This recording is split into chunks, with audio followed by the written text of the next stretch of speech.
Hello, hello, hello. Welcome back to my YouTube channel. If you are a returning viewer, hey boo hey. And if you are a new subscriber or you're new to visiting this channel, welcome. I'm so happy you're here. Go ahead and grab a snack, get comfortable, as I truly believe you're going to be here for a while.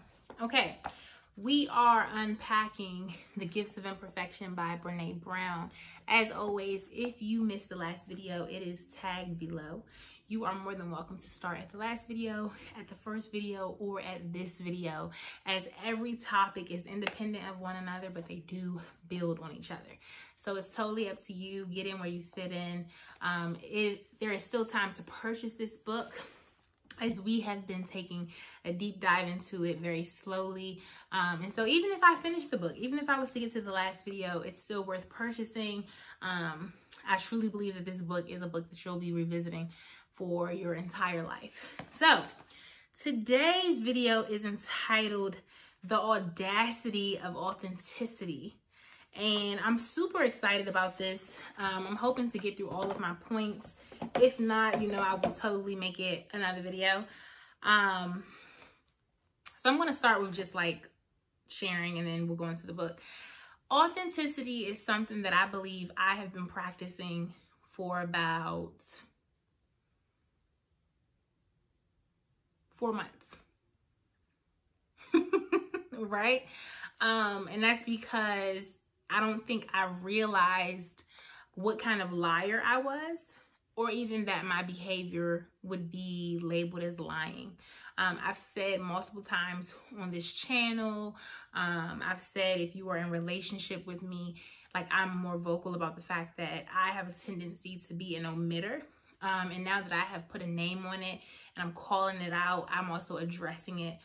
So I would say authenticity has been a practice of mine consistently and consciously for about 4 months. I think, if I'm going to be completely honest, and I may be jumping ahead of myself, I believe what really birthed me wanting to be more mindful of practicing authenticity was being in relationships, whether it's romantic or platonic, where I witnessed lying happening.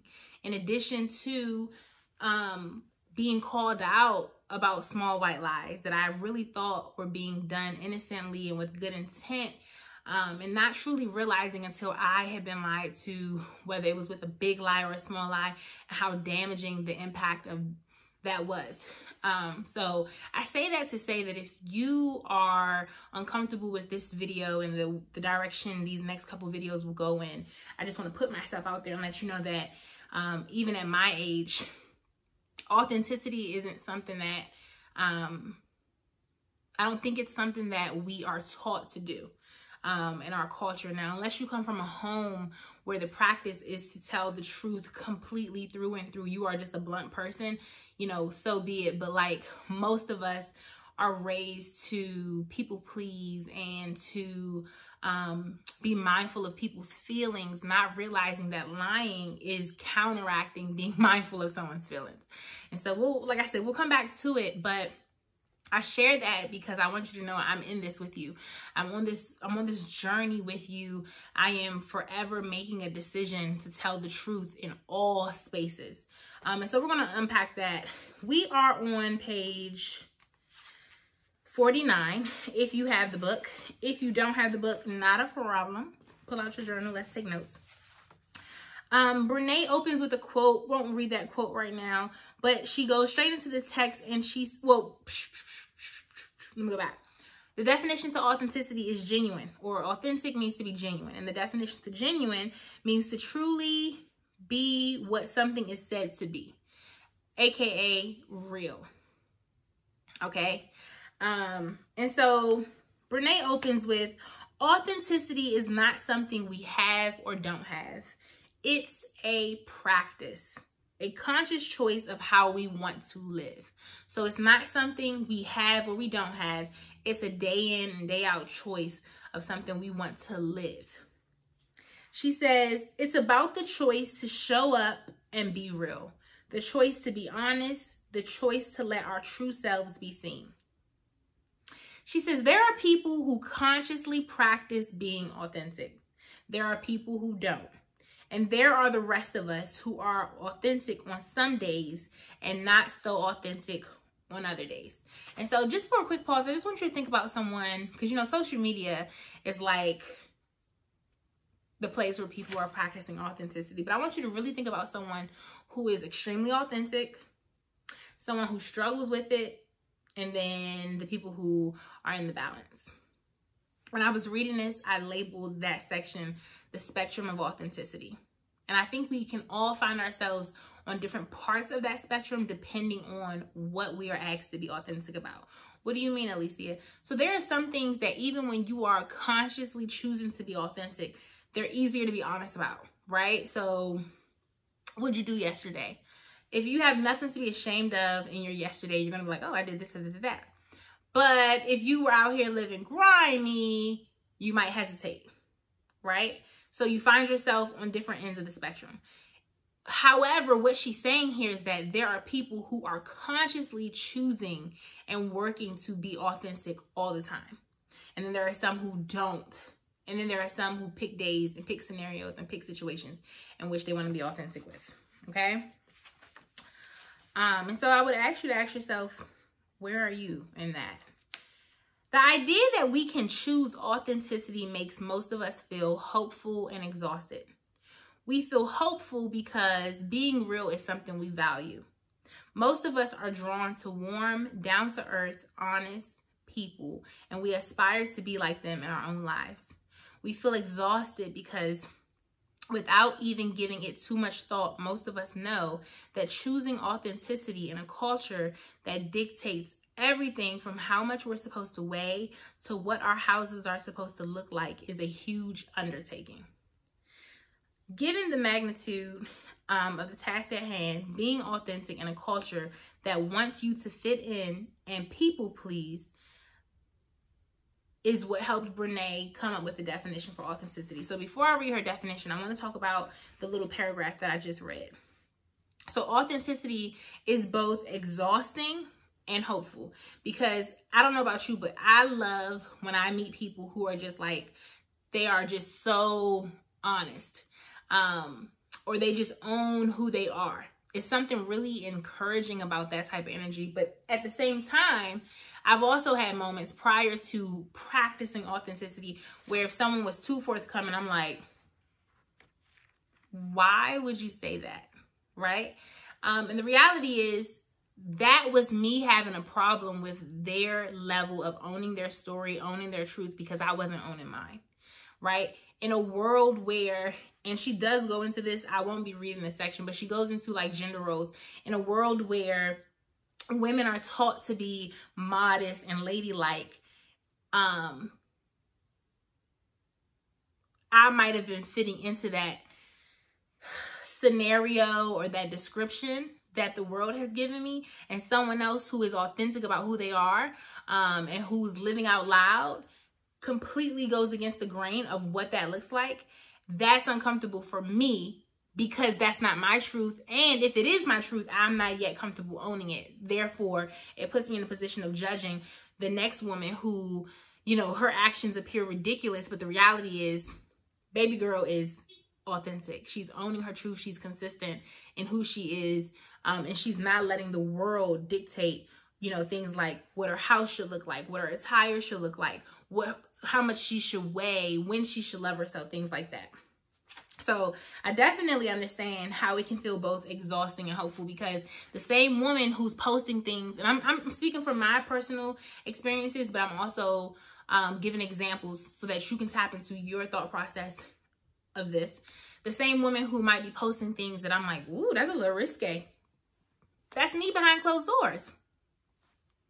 You know what I mean? And so the hopeful piece is that that's something to aspire to. Like, this woman is so comfortable in her skin or in her lifestyle that she's doing it out loud. And then the exhausting part is, you know, oh, I want to do that, but it goes against societal norms. Now, is that where I am today? No, that's not where I am today. I absolutely do not care what people think about certain things, right? But I'm putting into context how we can become someone who's not authentic and the pressures behind it. I hope that makes sense. So I love Brene Brown's definition of authenticity because essentially she has used everything we've talked about thus far to say that this is what authenticity is. But I'm going to bring our attention to one point after I read it. She says, authenticity is the daily practice. The daily practice. I'm emphasizing this because wholehearted living is not a one-time thing. And I know I'm jumping off, but follow me. I love talking about this book with you all as you all watch the videos, because it consistently makes it a practice for me to make sure I can teach it, to make sure I'm living it, and to make sure I can adequately assist someone in practicing it as well, right?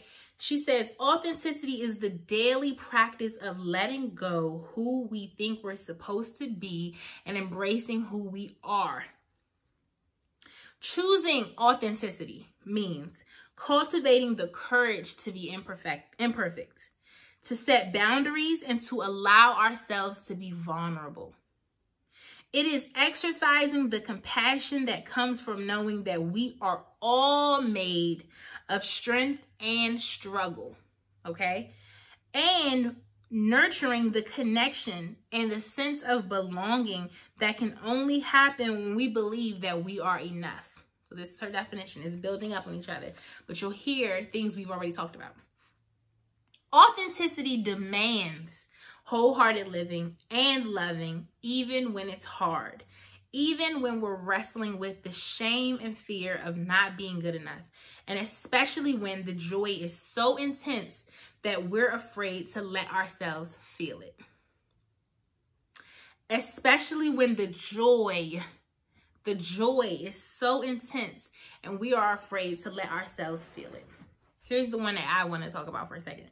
She says, mindfully practicing authenticity during our most soul-searching struggles is how we invite grace, joy, and gratitude into our lives. And so I made a note here. And essentially my note says, we can't invite what we don't expose a need for. So what I love about this authenticity journey that I've been experiencing so far is that when I'm honest with myself, right? So we have a large capacity to lie to ourselves. I think I've said that on here before as well. But when I take the time to be honest with myself about myself, I then can call out what I need. Okay?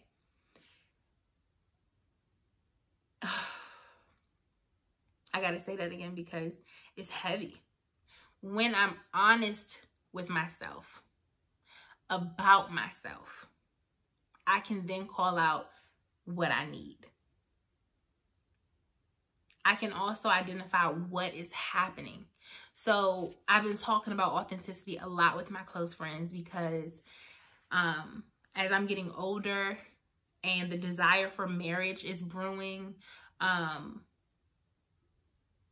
I'm looking at a lot of my previous romantic relationships and my platonic relationships, right? So my friendships, but my romantic relationships, because I feel like for the most part, honesty within my friendship, my inner circle isn't an issue. Most of my friends would be like, girl, stop lying. Like, you know, like they know me. So it's really no room to lie. But in my romantic relationships, I'm thinking about moments when authenticity was hard. I'm asking myself, why was this hard to share with my partner? What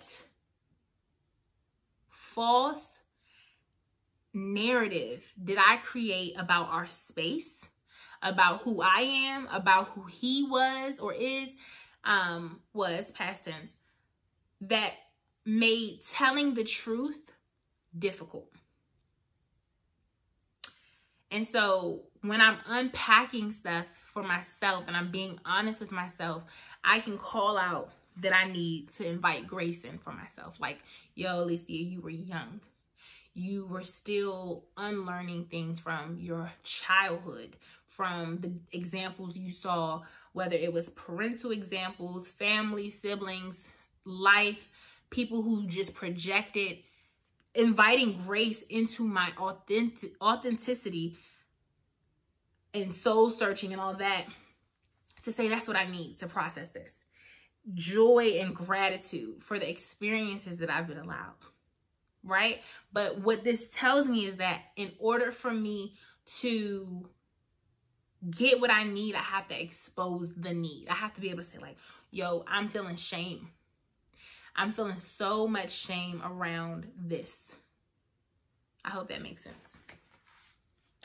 So then she goes on to say, when we choose to be true to ourselves, the people around us struggle to make sense of how and why we are changing. So this is the section where we talk about the audacity to be authentic, okay? So let me read that again. She opens, there's a quote above this paragraph that I'm reading that essentially says, staying real is one of the most courageous battles that we'll ever fight. She says, when we choose to be true to ourselves, the people around us will struggle to make sense of how and why we are changing. Partners and children might feel fearful and unsure about the changes they are seeing. Friends and family may worry about how our authenticity practice will affect them and our relationships with them. Some will find inspiration in our new commitment. Others may perceive that we're changing too much, maybe even abandoning them or holding up an uncomfortable mirror. It's not so much the act of authenticity that challenges the status quo. She says, I think it's the audacity of authenticity. This is so good because so many of us get to a place in our lives, in our romantic spaces and in our friendships where we decide to put the facade down. You know what I mean? Like, I know that this Wholehearted Living series, if you're truly exercising this, it is going to change you. It is going to change your relationships because you are now exposing more leg. You're being vulnerable. You're being intentional about connecting. You're being honest with yourself. You're being honest with people. You're extending grace. This changes your posture tremendously. And when I do think about some of the relationships I was in, because remember, I want to engage with you. I want to make sure you know that you're not the only person unpacking, and I want to create dialogue around this. I remember moments where there was a glass ceiling in our relationships, where if I had decided to own a dimension of who I was, it would make my partner uncomfortable because it wasn't our norm. Right? So let's go through some examples that I can relate to or that I've seen in my circles.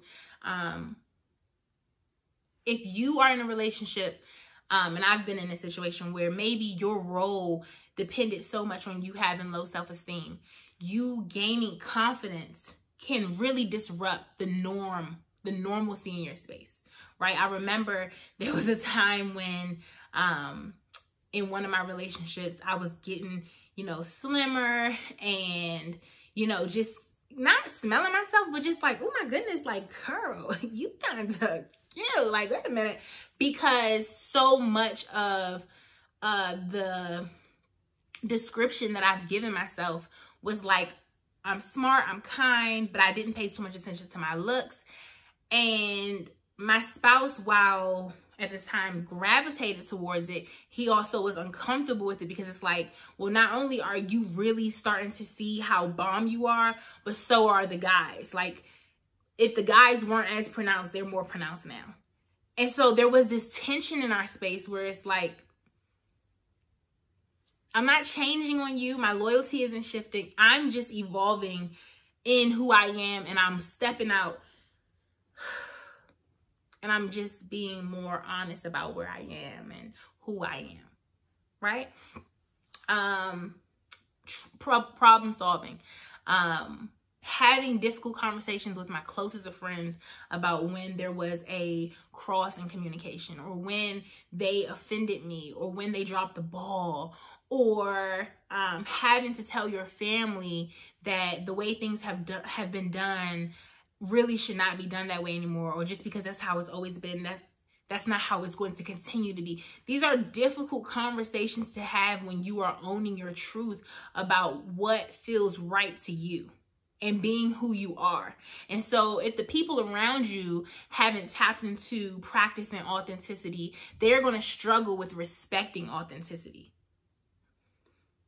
Because I said at the beginning, there are people that I follow or people that you watch their journey and you kind of admire how honest they are. But there's some tension in you being able to tap in fully, because while you want to do what they're doing, you're still wrestling with societal norms and what people will think and what people will say. But the moment that you choose to live courageously and authentically, people around you will definitely feel that. There will be some shifts in your relationships because you are no longer remaining in the mold that they've seen you in. And so I love that she says the audacity of authenticity. Oh, I love that. Like, it almost moves me a little bit, because it's like, I said this, and I'm repeating certain things if you've been with me from the beginning, but this quote by Miriam, I'm going to say her last name wrong, so I'm going to leave it at that, basically says, when we choose to shine our light, we give other people's permission to shine theirs. Playing small serves no one. Whew, my favorite quote, because it's true. When I practice authenticity, I give my friends permission to be just as authentic with me. And though initially the discussion, the exchange of me being authentic about, hey, this is who I am, these are the boundaries I'm setting, this is what I do and don't like, that first exchange is going to be like, yo, she's changing. But if they are mature and tapped into where you are in your life, they are going to see it as permission to have the same type of discussions with you. So authenticity births authenticity. And the people who don't want to have that type of practice and lifestyle around you will probably fall off simply because it disturbs them too much. It ruffles the inactive, authentic lifestyle in them. It inspires them from a distance, but up close, it's uncomfortable. I really hope that makes sense. And if it doesn't, please rewind it. Okay, so she says, when I first started mindfully practicing authenticity and worthiness, I felt like every day was a walk through a gauntlet of gremlins. Their voices would be loud, like, what if I'm enough but others don't? What if I think I'm enough but others don't? What if I let my imperfect self be seen and known and nobody likes what they see? This is my favorite. What if my friends, family, co-workers like the perfect me better? You know, the one who takes care of everything and everyone. So this is my favorite because authenticity looks different person to person. So for the strong friend, and remember, we've canceled that term, you showing more leg and letting people know that you are weak as heck, that you struggle, that you have moments of being lonely, you have moments of not having an answer, will make your friends who have depended so much on you uncomfortable, because you are now showing up as human. Oh. And that is such a touchy one to me, because I know so many people who that is their image, that is their resume cover letter, that they lack nothing, that they know everything. And being authentic is really allowing your community to see you in all those dimensions. The people who you are doing life with, not just random Billy on the street. It's really allowing people who depend on you to see how human you are. And she says,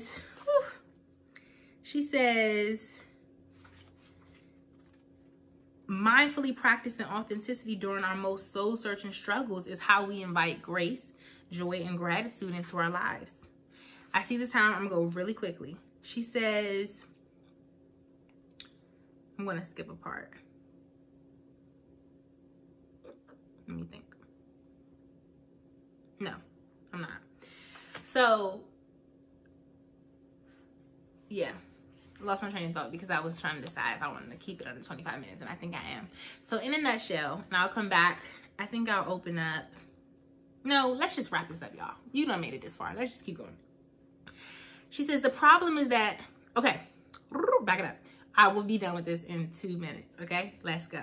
So back to the strong friend. And if you're not the strong friend, let's say you are the friend who maybe you're always honest. People always can put their finger on where you are. Awesome.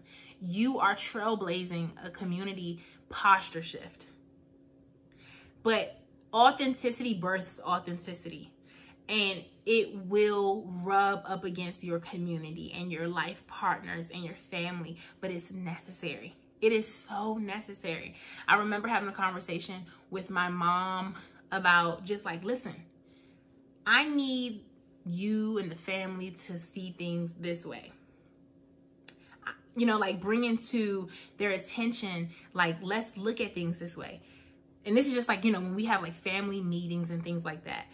And sure, that could cause tension, but authenticity births authenticity, and it demands that those people also, like, can you imagine having a group get together and you're like, hey guys, this year has been hectic. And let's say you're normally the one that's like, I'm blessed and highly favored. Well, now you've created room for someone else in the room to say, I thought I was the only one drowning. But when we come to spaces with a facade on, like, I'm doing so well and everything that's a problem in my life, it's going to be all right. You have created, like, we appreciate the optimism, but you are creating a space where we can't take the mask off and just say what it really is. You know what I mean? And then we don't get what we need, like grace, assistance, joy, community, connection, because we don't want to call out what's going on. Okay, I said 2 minutes and I'm already over it. So then she talks about, and this is my last point, criticism, while being vulnerable, will always hurt. Criticism while being authentic will always hurt, even if what people are saying is not true. Let me just put that out there. Being authentic does not mean that you will not experience negative criticism, bad feedback, whatever. You know, if I get on here and tell y'all how much I weigh, that's not to say someone won't comment below like, you are fat and ugly.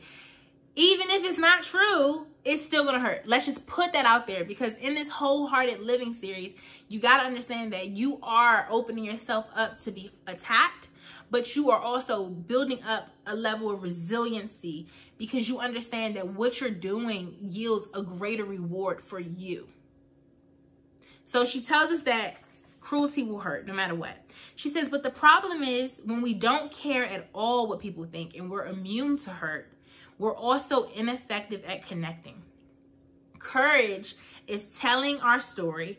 Not being immune to criticism and staying vulnerable is a risk we have to take if we want to experience connection. So the goal is not to become someone who's so used to being attacked, because then you lack connecting.